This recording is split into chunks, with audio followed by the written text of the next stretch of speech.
Guatemalan farmers plant beans on arid soil, hoping for the rains to come. In the dry corridor, a region in Central America already prone to harsh dry seasons, Guatemalan families traditionally rely on rain-fed agriculture for their livelihoods.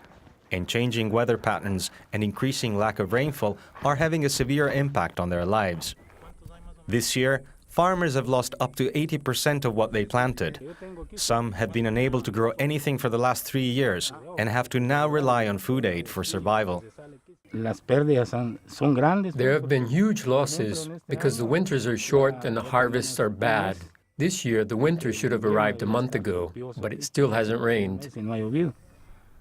Yet, according to Guatemala's Ministry of Agriculture, the country is rich in underground streams, and yearly rainfall itself would still provide farmers with enough water if there were a way to capture it, preserve it, and use it sustainably.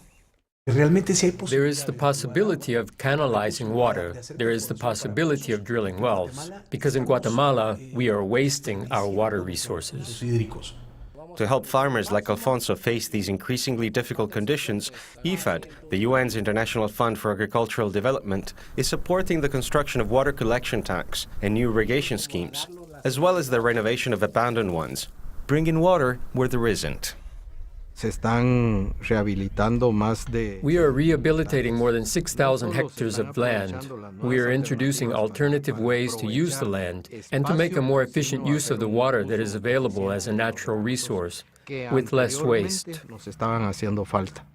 Better farming practices are being introduced to use available water sensibly, including drip irrigation ducts, which ensure minimal waste of water and optimal use of fertilizers, nylon covers for irrigated soil that prevent quick water evaporation, and greenhouses to keep plants moist and to protect them from diseases and parasites. And this is the antiviral net. Farmers using these techniques have not only been able to keep farming throughout the dry spells, but their land has become 4 times more productive. Before the project, production was 1,000 to 1,200 crates per harvest. Now, I have already produced that amount, and we are not even halfway through the harvest. By the end, I will get to 5,000 or 6,000 crates.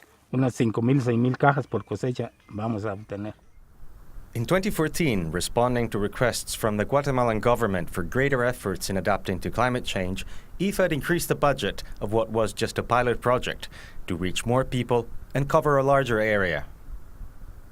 Now, 2 years later, this project is benefiting more than 6,000 farming families. Their successful farming activities are generating 15,000 jobs, helping to face other challenges induced by the erratic climate. This employment generation is reducing migration to other places, because if people have a job within their own community, they will stay in it and also generate a flow of money within that community. Guatemalan authorities are raising funds to replicate and expand this initiative, bringing a reliable water supply to another 40,000 hectares of land chronically affected by scarce rainfall. Because with an increasingly unpredictable climate, it's sustainable development projects like these that will help rural people face future emergencies.